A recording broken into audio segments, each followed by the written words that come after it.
الحمد لله والصلاة والسلام على رسول الله اما بعد.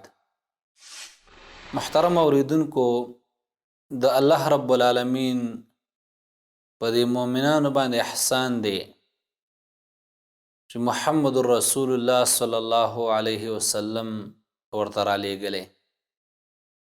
په موږ او تاسو ټولو باندې دا لازم ده چې د رسول الله صلی الله علیه وسلم سره محبت وکړو او د الله رب العالمین سره محبت کول دا د نبی صلی الله علیه وسلم تابعداري ده.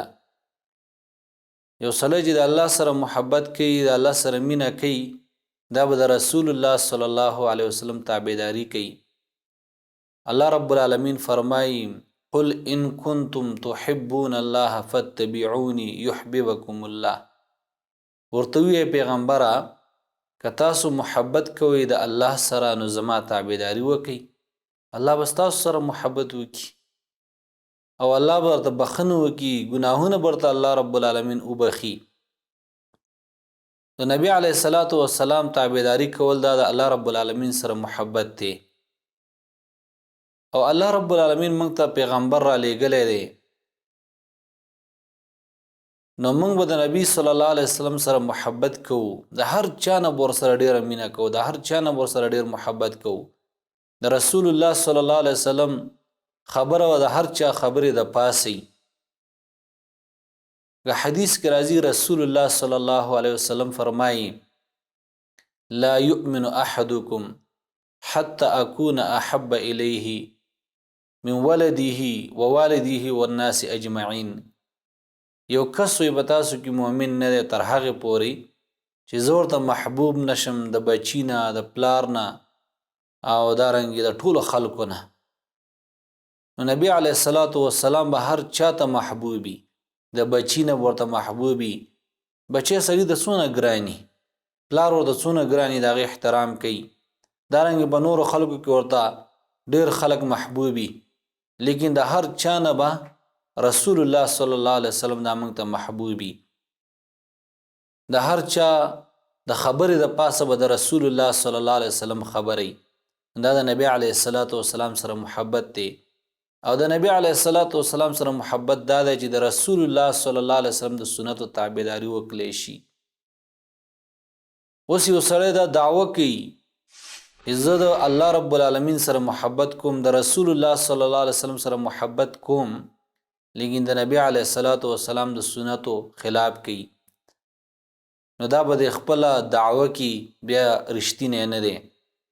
لکه سفیان ابن عینه هغه فرمایي، وایي څوک چې دا دعوه کوي چې زما د الله سره محبت دی او د رسول الله صلی الله علیه وسلم د سنتو خلاف کوي، نو دا په د خپله دعوه کې دروغجن دی.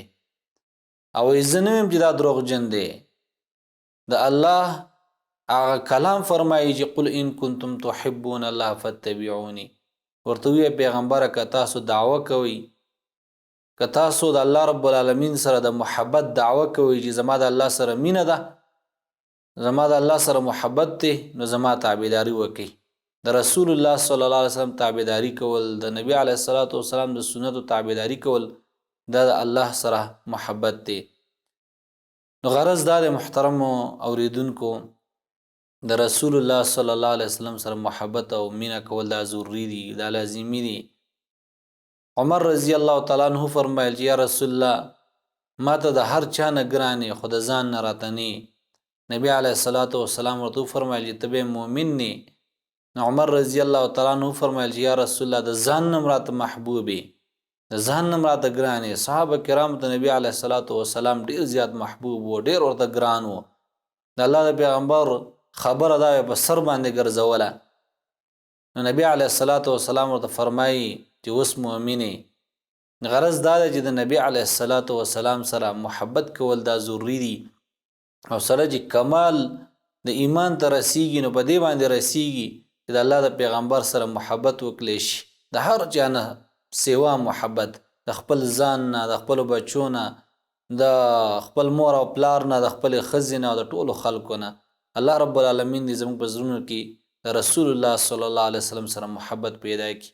وصلی الله علی خیر خلقه محمد و آله و صحبه اجمعین.